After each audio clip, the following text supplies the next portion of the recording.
Only connect, urged the novelist Ian Foster. He wrote this more than a century ago. Today, those words resonate more powerfully than ever. Artists and creatives collaborating across disciplines, geographies, and perceptions are truly leading the way. So join us. Let's connect. Welcome to the third season of Chanel Connects. I'm Yana Peel, Global Head of Arts and Culture at Chanel. In this series, we bring together global changemakers from the worlds of food, film, art, architecture, and beyond. Some are old friends and collaborators, others are meeting for the first time. All are focused on what matters most and what happens next. And now, we get to listen in. Could you tell where my head was at when you found me? Me and you went to hell and back just to find peace. In this episode, Food Visionaries Unite. Ruthie Rogers, the legendary chef behind the River Café in London, talks to Jon Gray, co-founder of the Bronx-based collective Ghetto Gastro. Both are committed to community and are champions of collaboration. Together, they discuss the intersection of culture and food, their legacies, and the power of partnership.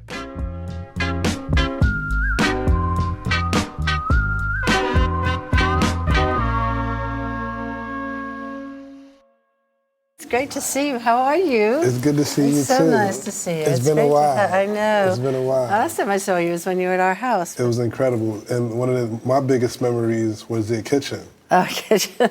When people come into our house and they see this very open kitchen with 4 burners, when I opened the River Café, I already had that kitchen. I wasn't a chef when I had the kitchen in the house.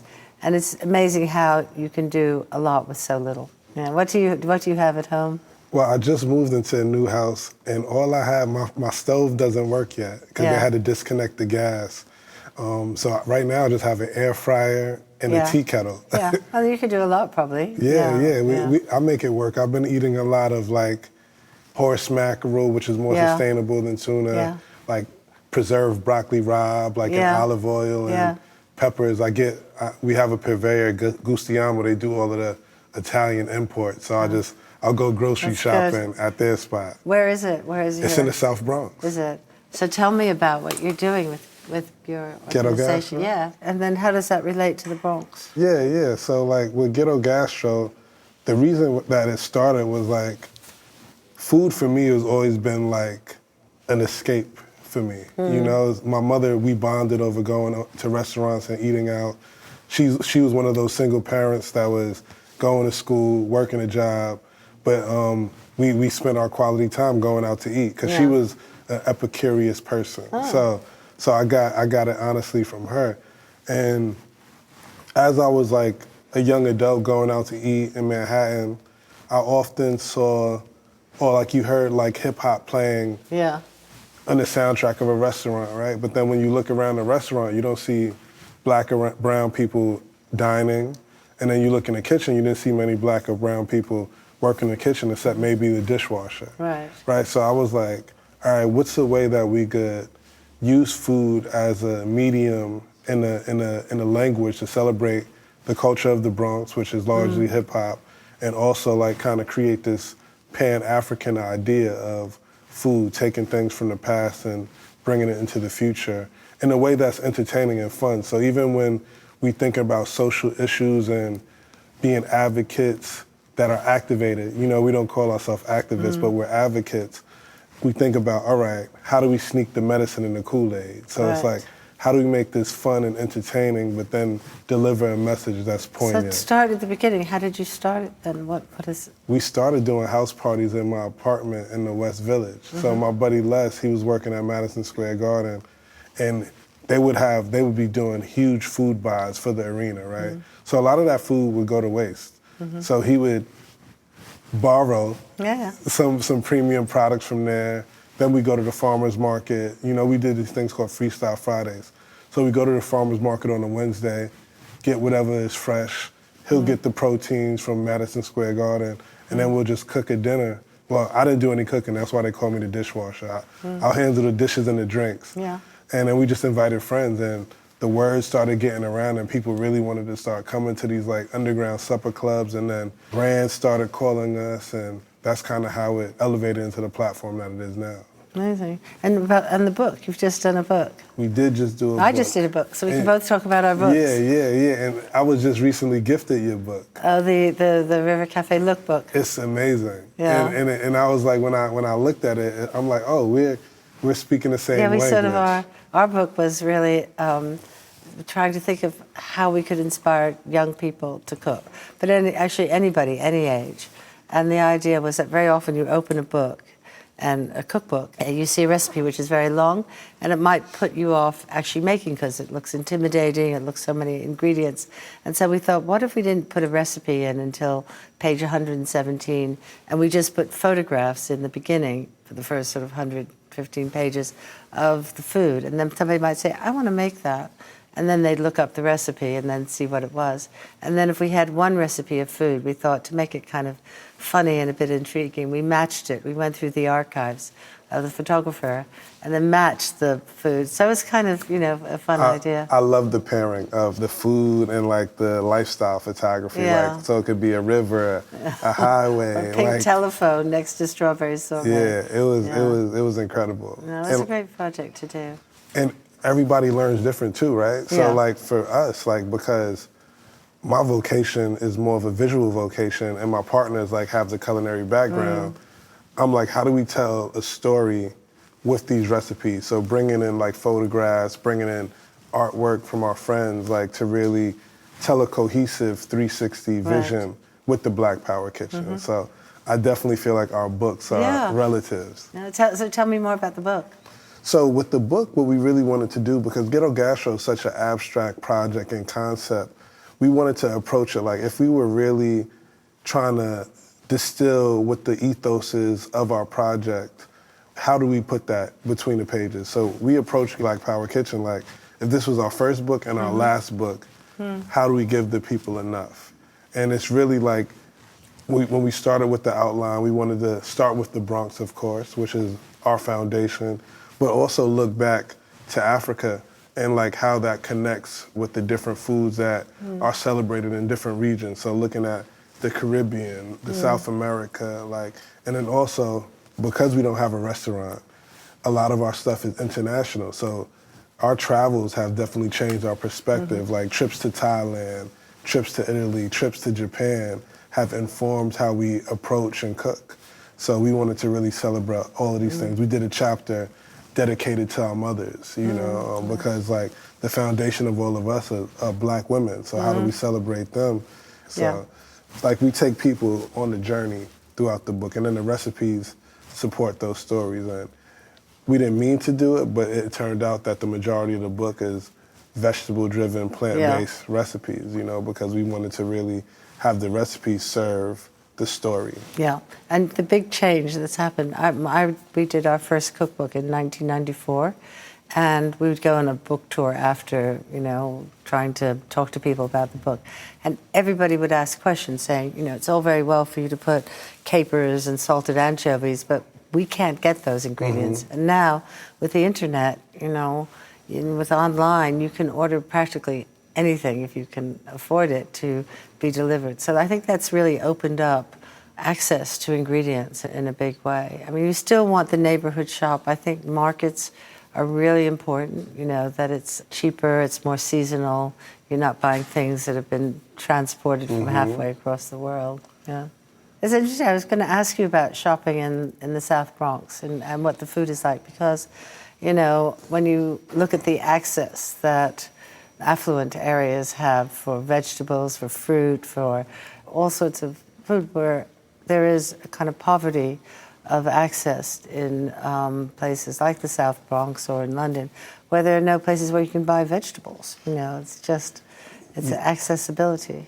What's incredibly unique about the Bronx is that the Bronx is the home to the largest food distribution center of its kind. So it all goes out. And Hunts Point, and everything goes out, right? And you have communities that are dealing with the emissions from the trucks, from all the deliveries, but then, like you mentioned, they don't have access to the fresh local produce, shop, the vegetables, because it's all going to restaurants or bigger, different food distribution. So that's like the crazy catch-22 of the Bronx. And like you mentioned, it's one of the poorest congressional districts in the United States. Yes, What I know. always caught me by surprise, because I thought it would be like in a rural area in the South or something, but it's in the city. That's right. In which New York is City. which is you travel crazy. 50 blocks and you're in a completely different world. Different world.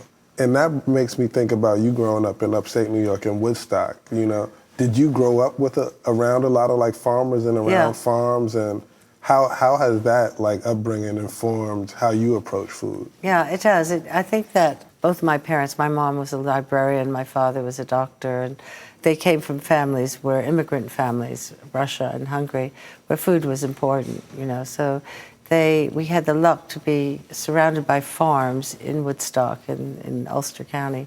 And I remember I always say the story in the summer, you know, if we were making corn on the cob for lunch, we'd buy it in the morning, and if we were making it at night, we'd buy it in the late afternoon, because you wanted it to be, you know, just picked. But I think it was a combination of being able to really see, again, the way food was grown.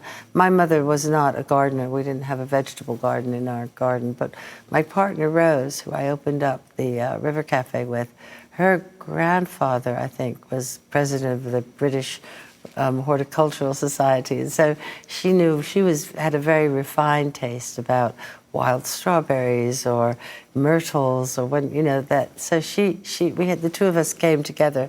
We'd go to Italy and we brought a pumpkin back, you know, and got a seat for the pumpkin so the pumpkin could travel back with us.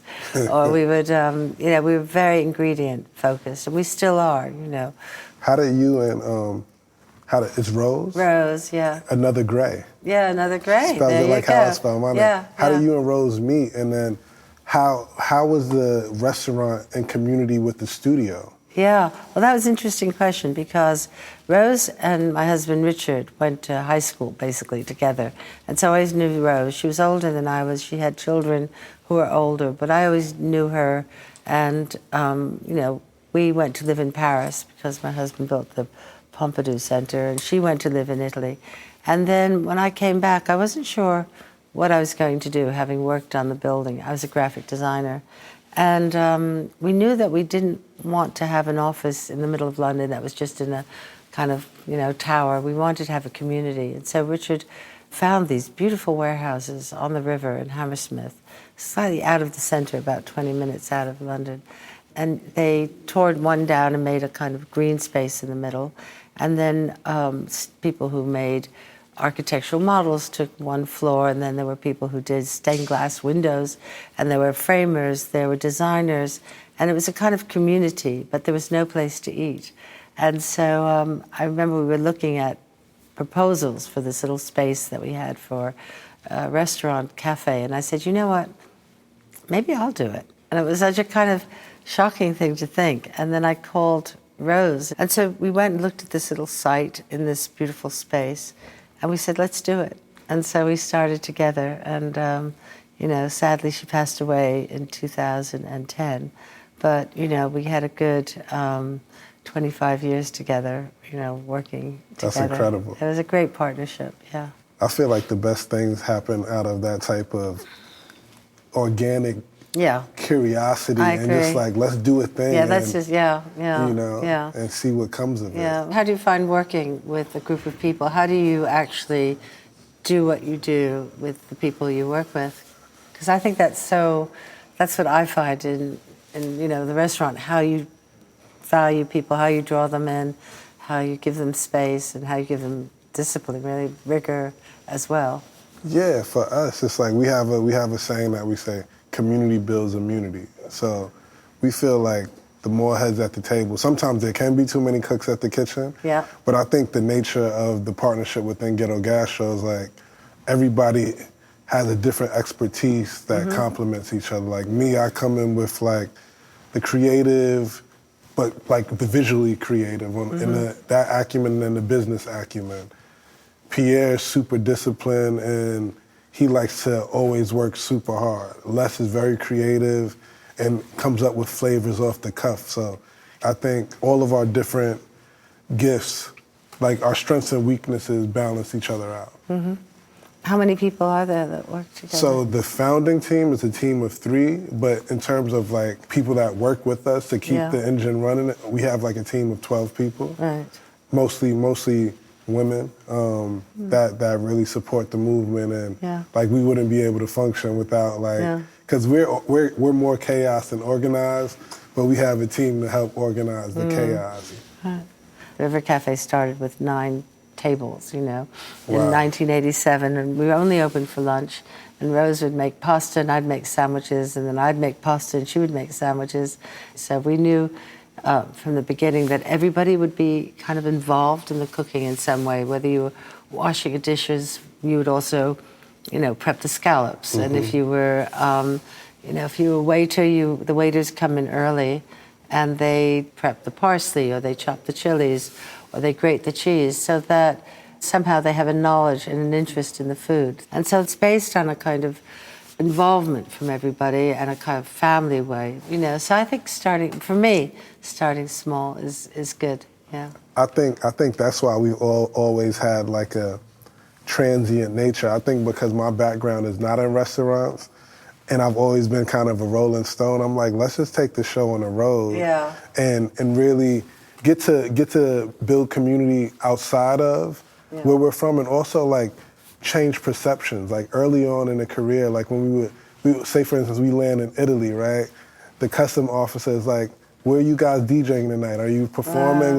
It was either like rappers or athletes. And then we're like, no, we're actually here to meet at the consulate and do something with the cultural team with food. And they'd be like, So I think this kind of subversiveness to challenge stereotypes and what people might expect when they see people that look like me and my partners, and like culinary was like the last thing that they were thinking about. So being able to do that and travel, and now I think we're thinking a little bit differently, like to be able to have a place for people to come. We have a spot in Tokyo that we kind of use as a hub for collaborations and let other people come and use the space, but we're starting to think about maybe having like a little test kitchen in New York City.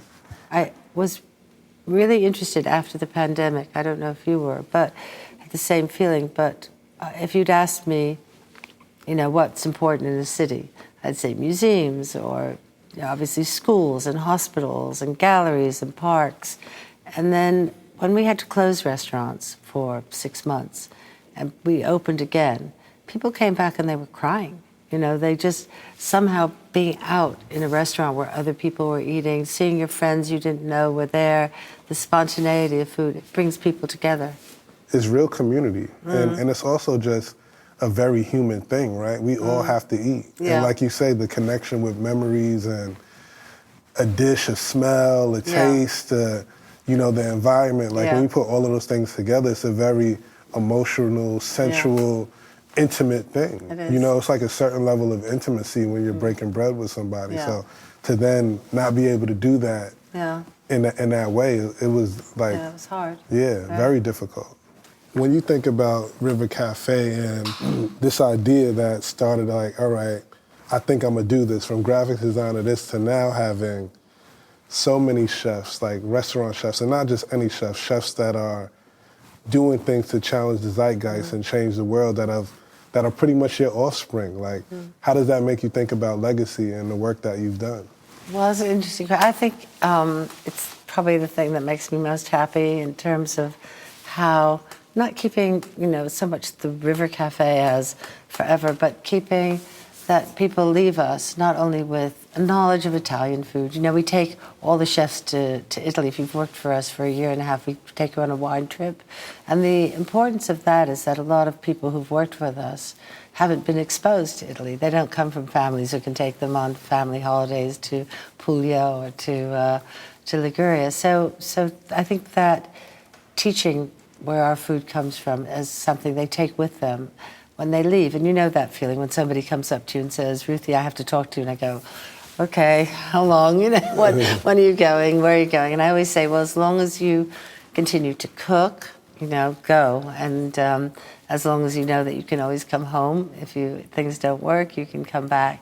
And also what really makes me happy is when people like April Bloomfield or Jamie, or I can name so many chefs who have started on their own. And I think what they take, I hope, is the values of how you behave in the kitchen, that we don't shout, that we're polite, that we teach through hope rather than fear, that old-fashioned idea of a restaurant where people felt scared or intimidated by their head chef. All that is important to us because that's, again, we talked about a civilized society, and I hope that the legacy of the River Café is not how to make the thinnest ravioli that tastes like, somebody said, an angel made it, but that, the way we treat each other.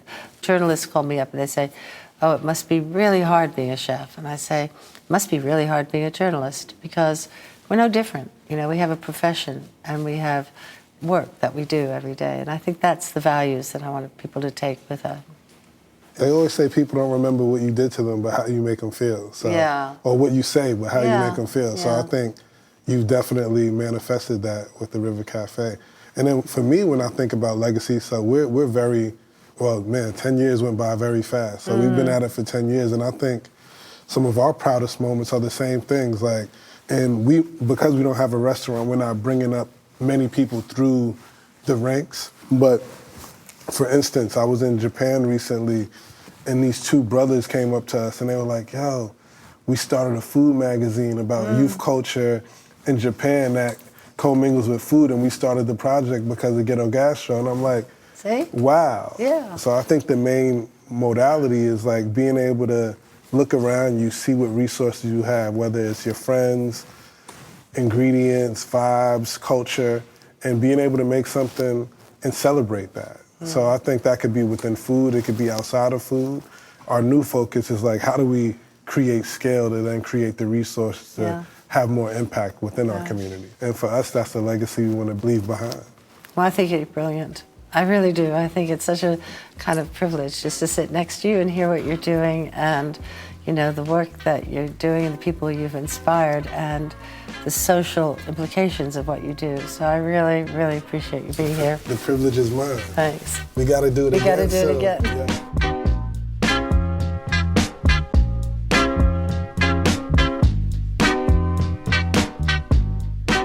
This was Chanel Connect Season 3. It's been great having you with us. Don't forget to follow the show on Apple Podcasts, Spotify, or wherever you get your podcasts. Revisit conversations from the first 2 seasons with guests including Tilda Swinton, Kahinda Wiley, G-Dragon, Keira Knightley, and Grimes.